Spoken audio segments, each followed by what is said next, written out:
Good morning मित्रांनो, सकाळचे वाजलेत 8 आणि मी आलो आहे सध्या शेतामध्ये. कारण की आज आम्हाला कडबा गोळा करून वळई रचायची होती. तर त्यासाठी आम्हाला काही बाजरीचा कडबा लागणार होता आणि शेजाऱ्याकडे काही बाजरीचा कडबा होता. तर त्यांनी सांगितलं की तुम्हाला पाहिजे असेल तर घेऊन जा. मग सकाळी लवकर आलो आणि 2-3 बैलगाड्या घेऊन गेलो.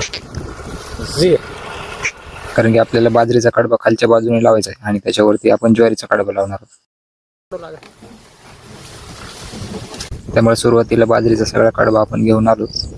हे बघा, अशा पद्धतीने आपण खालच्या बाजूने सगळं आतरून घेतले वळईला आणि याच्यावरती आपण आता ज्वारीचा कडबा लावून घेणार आहोत. बघा, इथे ज्वारीचा कडबा आणून टाकायला चालू केलेलं आहे. या साईडला पूर्ण आपली ज्वारी.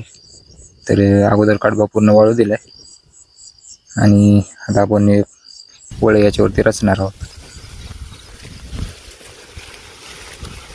बघा, वरती आमचा भाऊ आहे मोठा लगन महाराज, तो वळई रचतोय. मी खालून त्याला पेंडे देतोय आणि 2 जण पेंडे घेऊन येत आहेत तिकडून.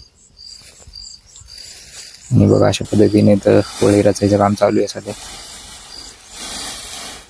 ते अगोदर वळई त्याने रचलेली नव्हती, पण बाहेरच्या लोकांना पैसे देऊन वळई रचून घेण्यापेक्षा आपल्या घरच्या घरीच तर वळई रचून घेण्याचं काम चालू आहे.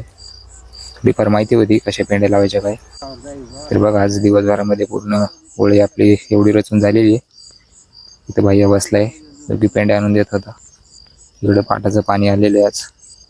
आणि इथं बघा, थोडंफार 100-150 कडबा राहिलेला आणखी पेंड्या द्यायच्यावरती. पण आता संध्याकाळ झालेली आहे, तर राहिलेला कडबा आपण उद्या लावून घेणार आहोत. तर चला मित्रांनो, भेटूया पुढच्या व्हिडिओमध्ये. व्हिडिओ कसा वाटला कमेंट करून सांगा. आवडला असला तर लाईक करा आणि फॉलो केलं नसेल तर फॉलो करा. धन्यवाद.